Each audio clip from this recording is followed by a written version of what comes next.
tonight. Yeah, bicycle! Oh my God! One for the ages.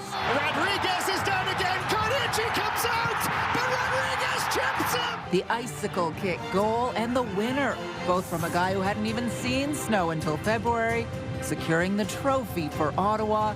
The fans and mayor who sat through it all, sharing in the celebration today. Forget fall, think falling snow. This is definitely a big deal for a first storm event. Cleaning up after an early wallop of winter sets a snowfall record.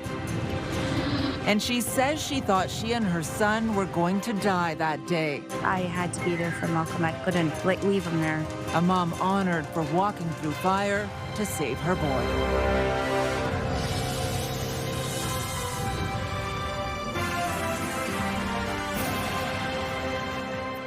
Good evening. It's a game that made highlight reels around the world. The unlikely visuals of soccer in the snow captivating even the most casual fan. But here in Ottawa, it means so much more. Celebrations underway tonight after Atletico Ottawa clinched their first ever Canadian Premier League trophy. The team taking down Cavalry FC at TD Place last night in what may have been the most Canadian soccer game in history, all taking place in the middle of a November snowstorm.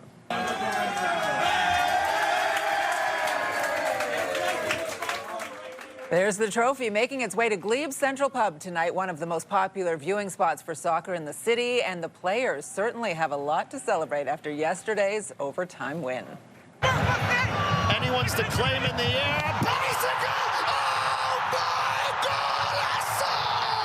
The most incredible goal in CPL history! That incredible goal tying things up in the first half of the game. It's been coined the icicle kick, like a bicycle kick goal, but in a snowstorm. And the snow never stopped falling during this game. Certainly challenging conditions for both players and fans. But in the end, it was all worth it. Ottawa coming out on top in extra time. David Rodriguez, again, the player from Mexico who only first experienced snow this past February, thriving in it. The final score, 2-1.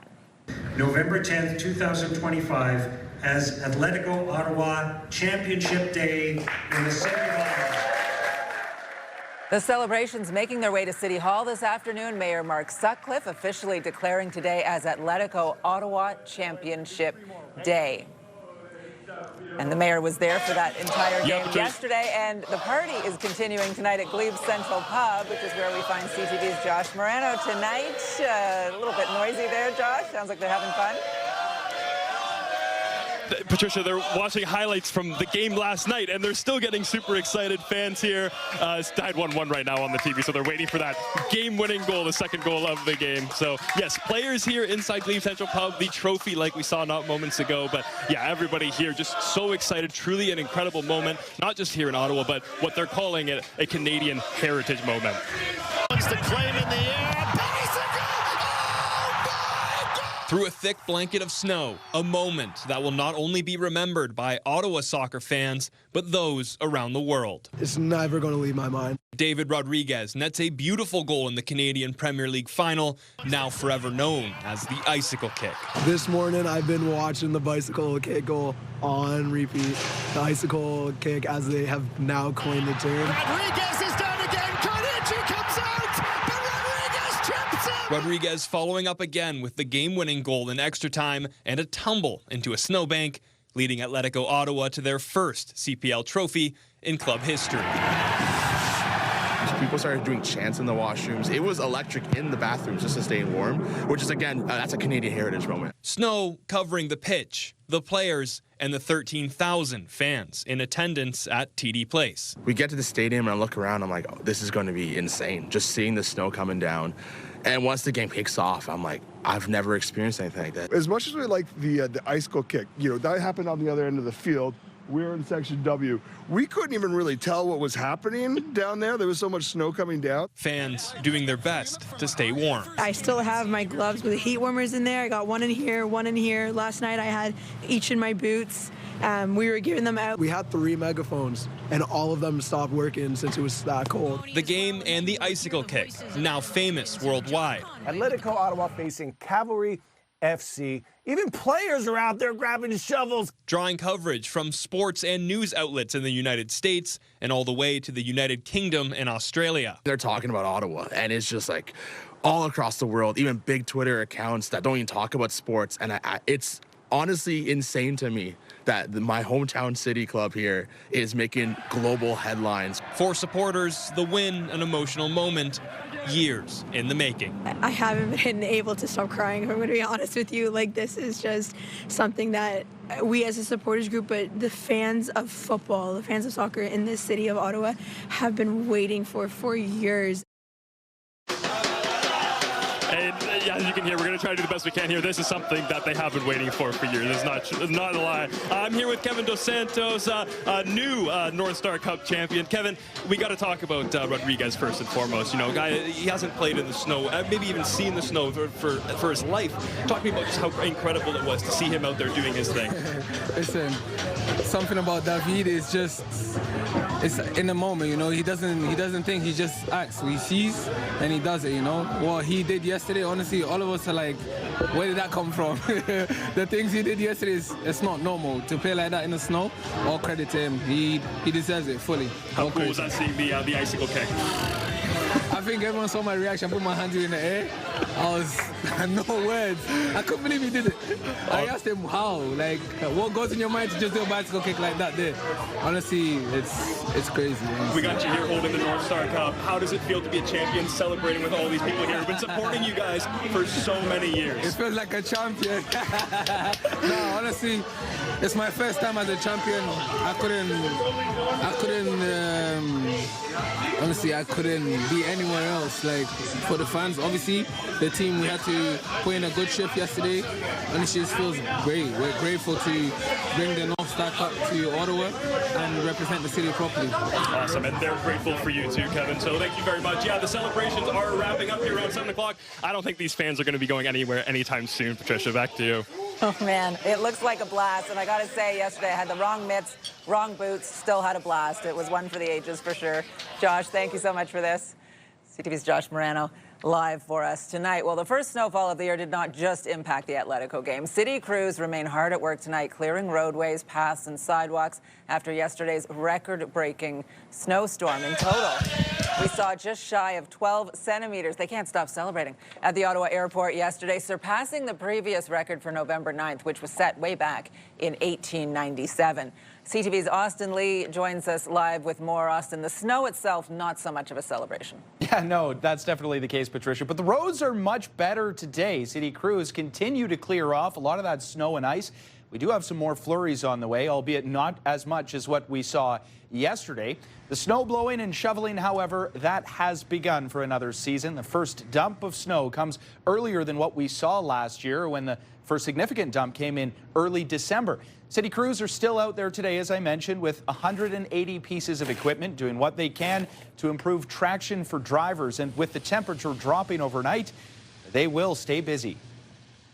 This is definitely a big deal for a first storm event.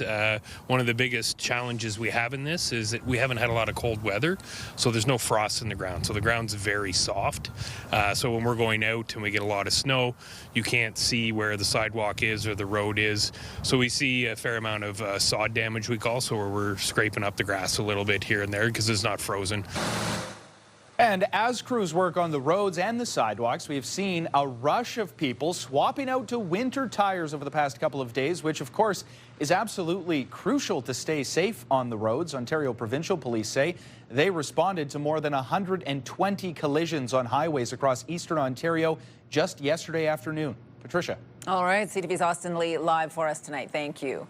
And here's a live look now through our Centennial Glass Skycam, where it is much calmer than it was at this time yesterday evening. Cool, though, -3 degrees out there right now, as we bring in Jackie Paris for a full look at our forecast. Jackie.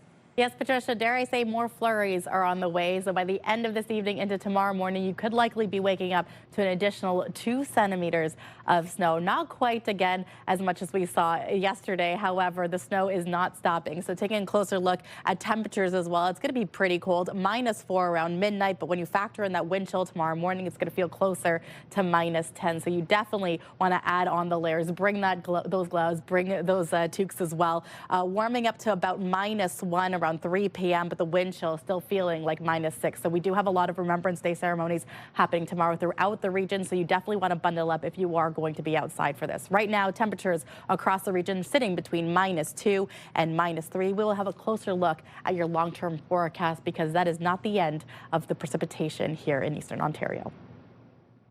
Well, turning now to the state of the healthcare system in Quebec, doctors in the Outaouais continue to sound the alarm over the number of physicians leaving the province over a new healthcare bill they say is impacting care. CTV's Katie Griffin is here with more. Katie. Well, Patricia, to get a sense of how bad the situation is, doctors say only 3 of the 12 operating rooms at the Hull and Gatineau hospitals were in operation today, and that while a handful of doctors have resigned, it represents only a portion of a much larger movement.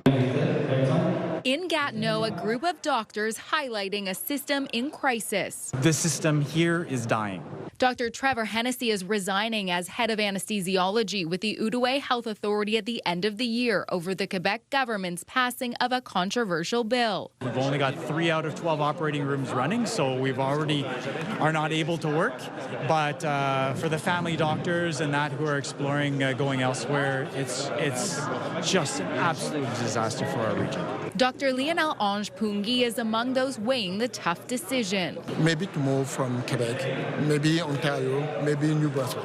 And what we want is to have the resources to be good doctors. Over the weekend, 12,000 doctors packing the Bell Centre in Montreal, denouncing Quebec's Bill 2, which among other things ties doctors' salaries to performance targets and pays them a fixed amount per patient. Do you think that it's normal to fight every day for having a CAT scan for a patient, TAP scan for a patient? Because it's a fighting.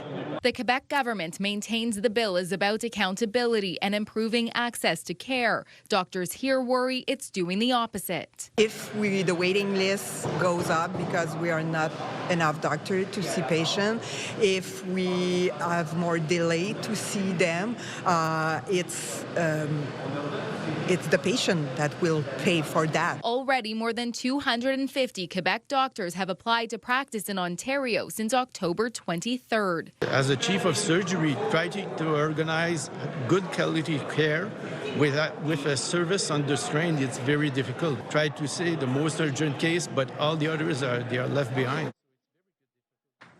Since October 1st, the Montfort Hospital says it has received more than 55 applications from physicians in Quebec, a big uptick compared to what it typically sees in a month. Patricia?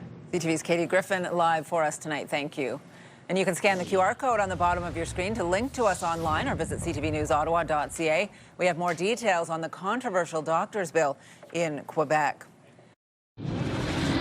Still ahead, a handmade salute to veterans in Martintown. A stunning crocheted poppy display pays tribute ahead of Remembrance Day. That story coming up. Well, Ottawa police are investigating after hateful graffiti was found at a high school in the Riverside Park neighborhood. The Ottawa Carleton District School Board says anti-Palestinian, Islamophobic and anti-Semitic graffiti at Brookfield High School last week. The board says the graffiti was quickly removed and support services have been made available to students and staff. There's no word on any suspects. 2 people were injured in a crash north of Belleville this morning. Ontario Provincial Police say 2 vehicles collided on Highway 7 between Highway 37 and County Road 41 around 10:40 a.m. 2 people were brought to hospital with non-life-threatening injuries. A stretch of Highway 7 was closed in both directions earlier today, but has since reopened. And OPP are looking for witnesses after a hit-and-run crash on Highway 417. It happened on the evening of November 6th in the westbound lanes near Saint Laurent Boulevard. According to police, a driver hit a black Jeep from behind, causing it to roll over. The driver of the Jeep suffered minor injuries. OPP say the suspect fled the scene. He was driving a dark-colored sedan. Anyone with information is asked to contact the Ottawa OPP. Some Ottawa police officers are now wearing body cameras while on patrol and responding to calls. It's part of a pilot project that officially launched today. 30 cameras are now being worn by members of the crisis intervention team and some sergeants. The project is set to be expanded over the next 2 years. Well, it's a story of heroism and courage. An Ottawa mother walked through flames to save her youngest son from a fire at their home last year. And now she's being honored by Ottawa Fire Services. Here's CTV's Dave Charbonneau. When the flames engulfed her home last December, Stephanie McDougall knew she only had seconds to act. I thought we were both going to die that day. With smoke and fire blocking the way, she pushed forward to reach her youngest son, Malcolm, and help save his life. You gonna say hi? I had to be there for Malcolm. I couldn't leave him there. I didn't care about anything else.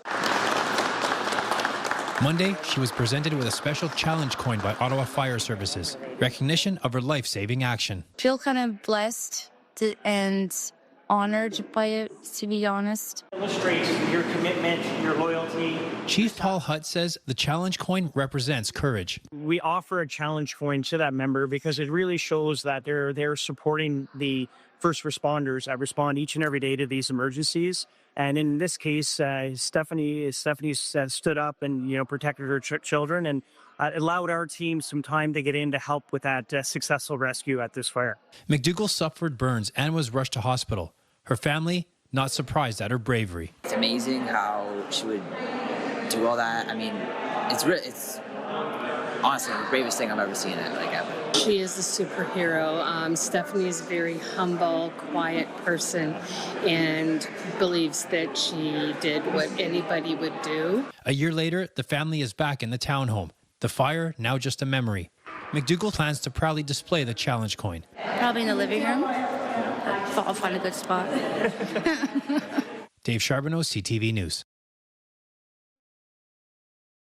Well, since 1998, Canada has held a measles-free designation, but the country has been stripped of that status because of declining vaccination rates and sporadic outbreaks. CTV's Annie Bergeron-Oliver has more on what this means. Measles is one of the world's most contagious diseases, but low vaccination rates leading to a year of outbreaks across the country have lost Canada its measles-free status. Everything's pointing in the right direction. Unfortunately, we couldn't stop the outbreak completely in time to lose our elimination status. But the direction of travel is that we will get it back. Canada received its measles elimination status in 1998 after decades of rallying to stop its circulation. But now the virus has come roaring back. From 1998 to 2024, an average of just 91 cases were reported annually. So far this year, 4,800 cases have been confirmed, with another 362 considered probable. It's because of some localized areas that have been under-immunized. And it's a shame because it's not a reflection of overall Canadian experience. Measles infects the respiratory tract and then spread throughout the body, with a rash and high fever the most common symptoms. While most recover, it can cause deafness and, in rare cases, death. The second the rash starts, it's like anybody would know.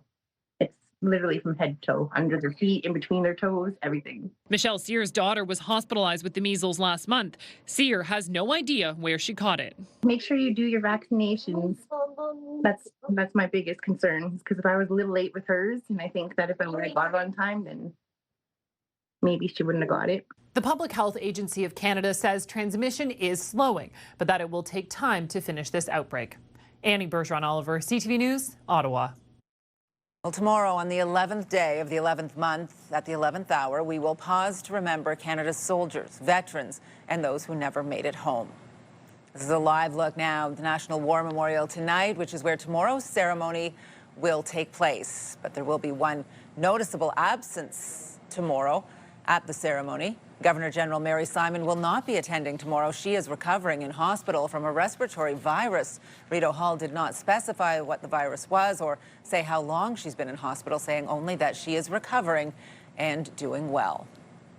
Well, as the country gets ready to pause in remembrance, a school project for some students in Stittsville that started as a way to honor a veteran who grew up in the capital turned into a powerful way to learn about the horrors of war and the acts of courage and bravery that came with it. Here's CTV's Leah LaRocque.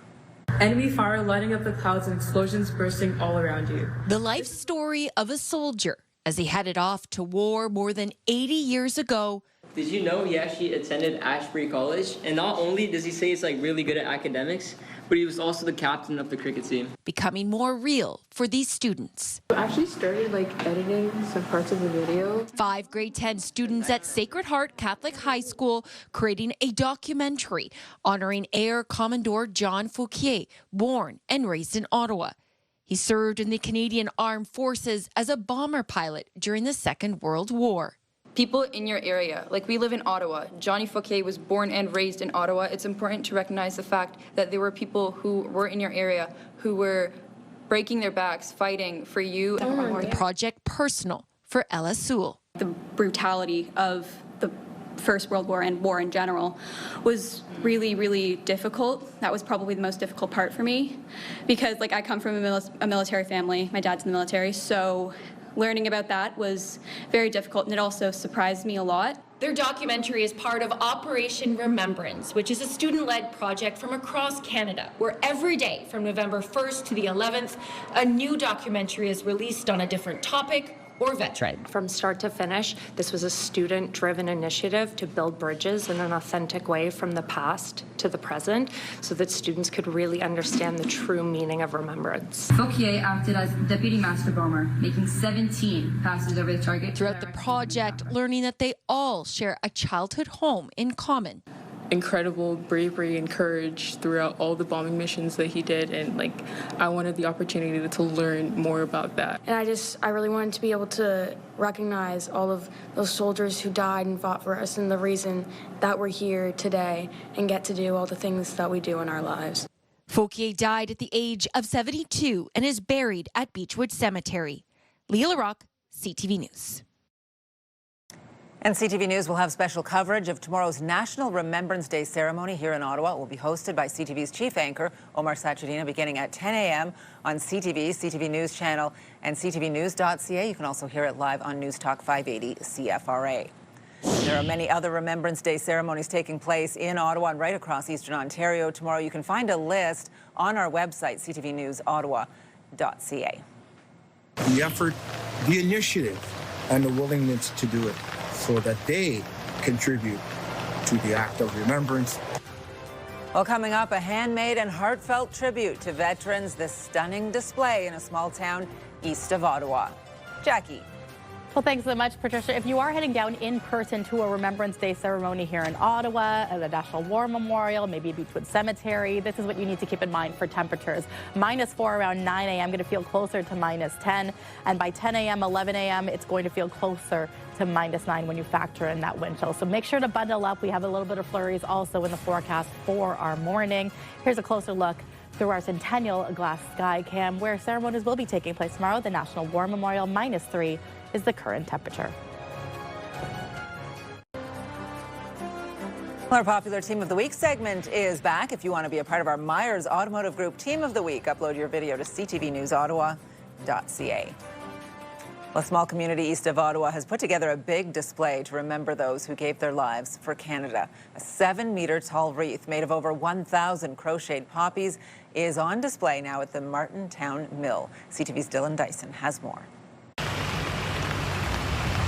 For retired combat engineer Gerald Duguid, a Remembrance Day display such as this is special. My wife and I drove by here on Sunday, and I was very emotional. I still have today when I think about that. Because Remembrance Day week is very emotional for me. I think of the people I know that have passed away. In the small community of Martintown, on the 180-year-old mill, hangs a 25-foot tall wreath. When I feel that, every running it represents those who made the ultimate sacrifice, and they are remembered. The wreath is made from 1,500 poppies crocheted and constructed by residents of the Martintown community. About 30 people crocheted poppies, so 30 people as far away as Alberta who have connections to the area mailed poppies to us. Really, it's for the community. I wanted something for the community to stand out. And we have the old mill, and that was the best thing to show it off. The history of military service in Martintown runs deep. It was just 5 years ago that Duguid helped build the community's first cenotaph. The names on the cenotaph here are the 26 from Martintown who in fact gave their lives in the First and the Second World War. There's a lot of past history of veterans in the area, people serving currently as well. We've had a lot of people reach out to us who currently have children deployed, and they appreciate that this has been put up there for them. Months worth of effort put into a project to honor lives that were lost. We're just so thankful to live in Canada. We appreciate the freedom that we have.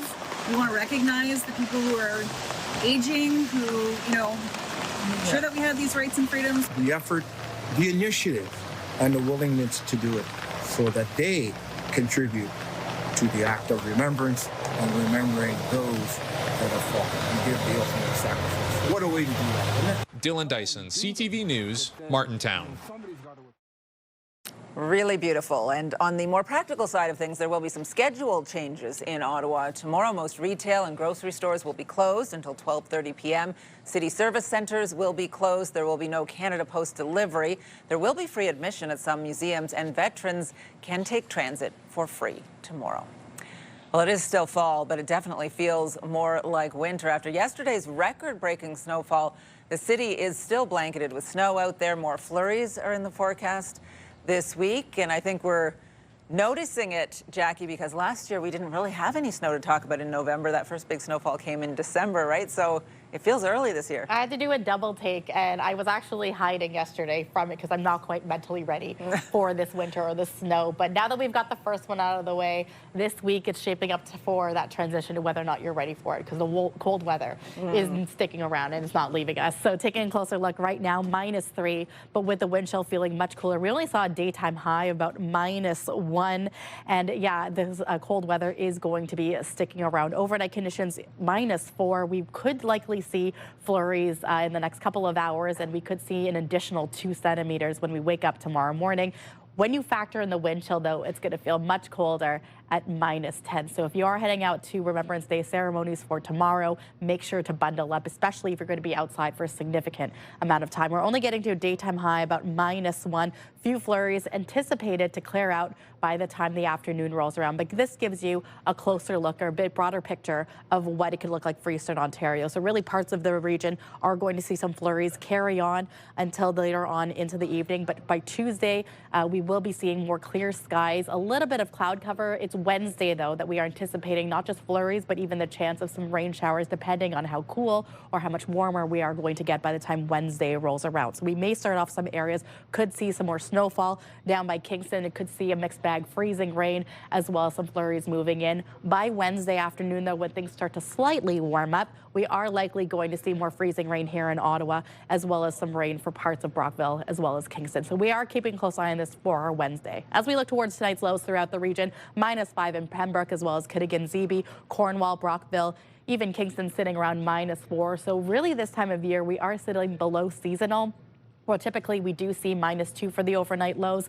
We are sitting around the freezing mark for our daytime highs, but again, factoring that wind chill and that cool air, it's going to feel closer to -8, -9. So you want those mitts, you want those toques, and you definitely want those layers, and also your winter jacket for tomorrow. Right now across the region, slightly warmer in Fredericton. I had to do a double take, 13 degrees. Charlottetown sitting around 12 degrees. So we are really going through that Arctic cold, -5 in Sudbury, -5 in Timmins, and sunshine and double-digit temperatures still remain in Calgary at 14 degrees. Vancouver sitting at sunshine and 13 degrees. Now, taking a look at our 7-day forecast, brought to you by Davidson Hearing Aid Centers, celebrating over 80 years in family business. For our Remembrance Day, around -1, 0, sitting for our daytime highs Wednesday, Thursday, and Friday.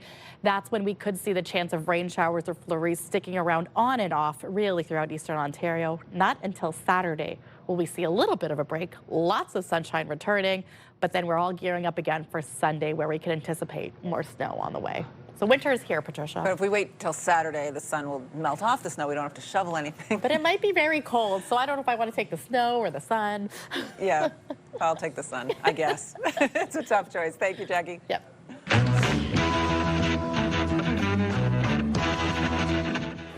Well, just ahead, an iconic Canadian rock band is hitting the road for the first time in 23 years, and they're coming to Ottawa for a special performance.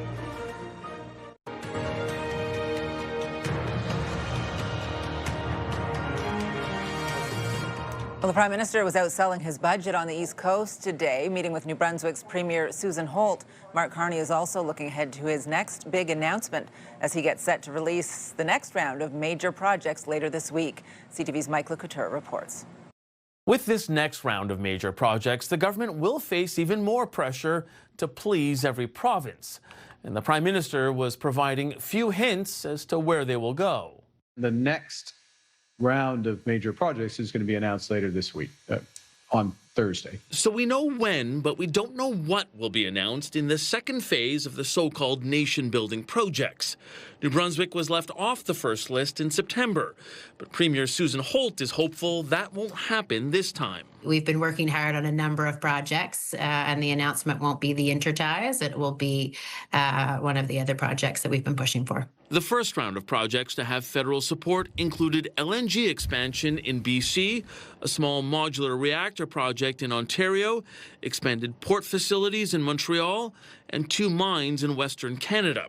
Alberta Premier Danielle Smith is pushing for a bitumen pipeline to Tidewater to be on the next list. On her radio show this weekend, she said she's in discussions with the federal government. We've been going back and forth now daily on a memorandum of understanding, and I hope that we're able to iron out some of the differences that we have in time for Grey Cup or shortly after. BC's premier has pushed back on a pipeline running through his province, but Prime Minister Carney hasn't ruled one out, possibly dropping a hint last Friday. One of the things with, don't worry, we're on the pipeline stuff. Danielle's on line 1. Don't worry, it's going to happen.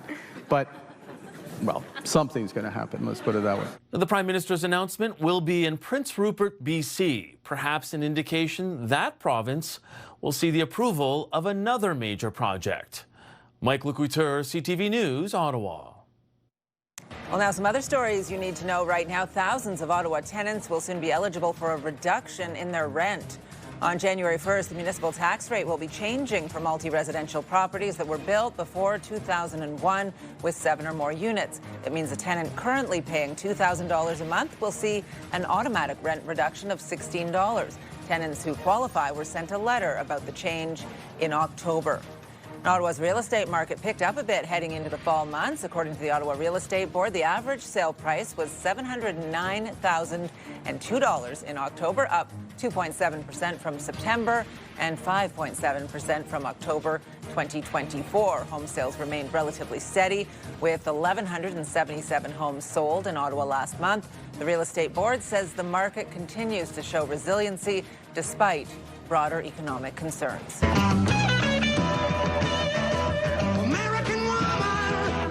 Stay away from me, American woman, mama, let me be.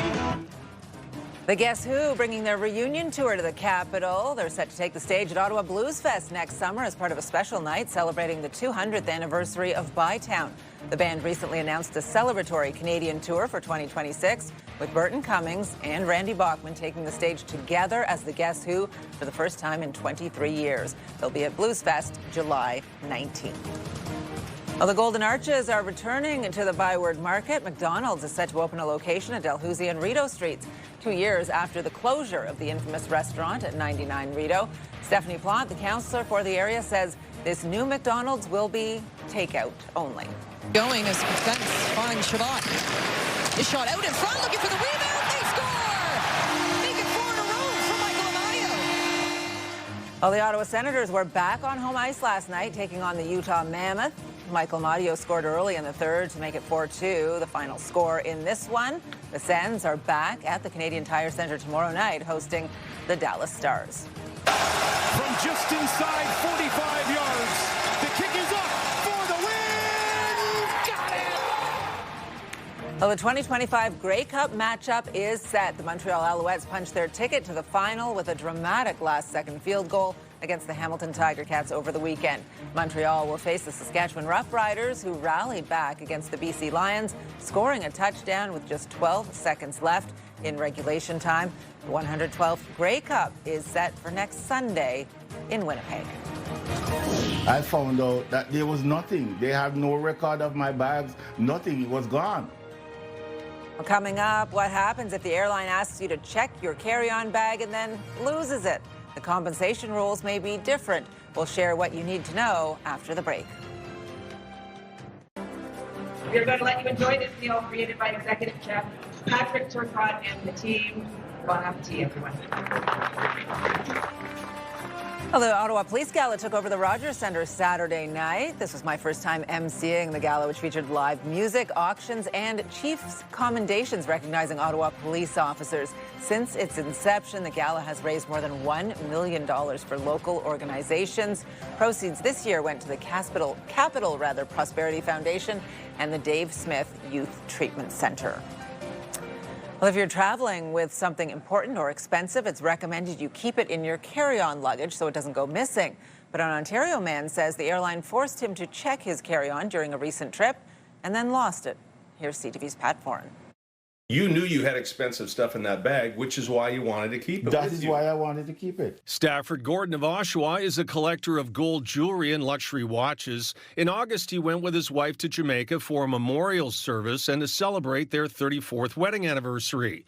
He took 2 watches, jewelry, suits, shoes, and other items. He used a carry-on so his suitcase would stay with him at all times. But at the last moment, an airline staffer took it and said it must be checked. He just took the bag and stepped away and left. Called back and said, "What seat are you in?" And I was like, 23, and he just left. Gordon says when they got to Jamaica, his suitcase was missing. I found out that there was nothing. They had no record of my bags, nothing. It was gone. So I had to attend now the memorial in my travel clothes. Gordon flew American Airlines, and when he complained, he was told to provide receipts for the missing items. But he says some of the jewelry and watches were 10 to 20 years old, so he didn't have them. He estimates the missing goods are valued at $10,000. My jewelry alone is worth at least $8,000. When CTV News reached out to American Airlines, a spokesperson said, "Our team has been in touch with the passenger to learn more about their experience and address their concerns. We are working with them to come to a resolution." In the end, Gordon was compensated $1,272, which was not enough for him. I need adequate compensation for my loss. You have a carry-on allowance. The airline has to honor that. Air passenger rights advocate Gabor Lukash says Gordon should have been given $3,000 as a starting point, and if he can prove the value of his items, he should get much more. He advises Gordon to take the airline to small claims court. If the airline takes your baggage, they are liable for your baggage. They have to deliver it back to you. Gordon says it was a frustrating experience, and he still wants more compensation for his lost carry-on. Pat Foran, CTV News. Well, thousands of vehicles manufactured in 2023 and 2024 are being recalled in Canada. BNN Bloomberg's Marella Fernandez has the details. More than 13,000 vehicles are being recalled over an engine concern. Lexus and Toyota models are on the list of vehicles being recalled over a fear the engine could stall. It is only a problem for cars with a 3.4-liter twin-turbo engine. The Lexus models are the GX550 and LX600. For Toyota, it's the Tundra. Toyota recalled 10,000 vehicles last year for a similar problem. Owners will be notified by mail. Here are the closing numbers for the day. The Canadian dollar is up to $71.35. West Texas Intermediate crude is up over $60 today. Western Canadian Select is up a bit to $47.92. And the TSX gained more than 400 points to end the day at 30,316. Those are your business headlines. I'm Marella Fernandez. I don't know why, but I enjoyed my time in the Air Force. Well, coming up, Second World War veterans share their stories and what Remembrance Day means to them ahead of tomorrow's national ceremony here in Ottawa.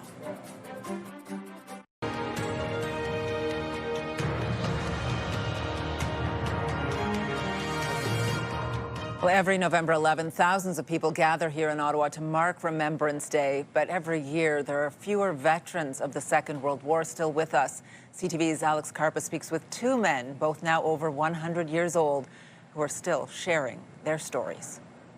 102-year-old Percy Rosamond was just 19 when he joined the Royal Canadian Air Force in 1942. I don't know why, but I enjoyed my time in the Air Force. He was an aircraft mechanic during the war stationed in England, where he worked on Liberator bombers. Rosamond recalls his brother, who was an air gunner during the war, left England the same day he arrived. I thought that was quite a novel thing to have happen. 101-year-old Andrew Prodanek was also 19 when he joined the war effort in 1943.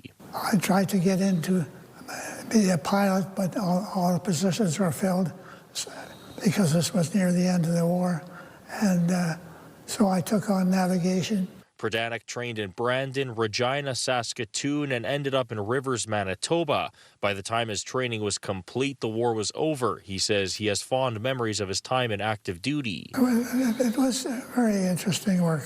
With Remembrance Day tomorrow, Prodanek and Rosamond will both remember friends who made the ultimate sacrifice. And with that, Rosamond is sharing a simple message.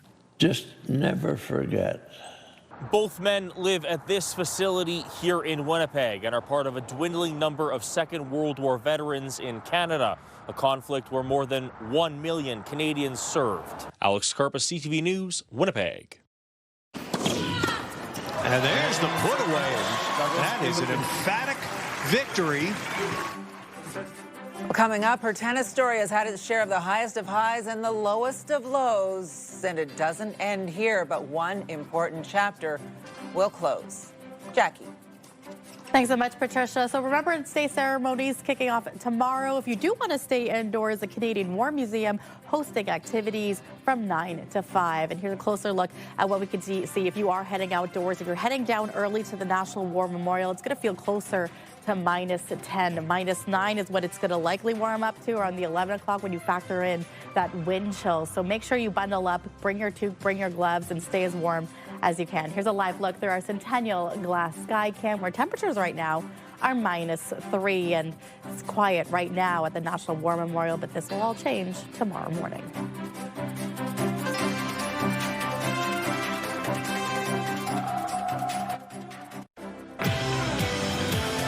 Tomorrow on CTV Your Morning Ottawa, Nicholas McCarthy from Beechwood Cemetery joins us to discuss their plans for honoring our veterans and fallen heroes.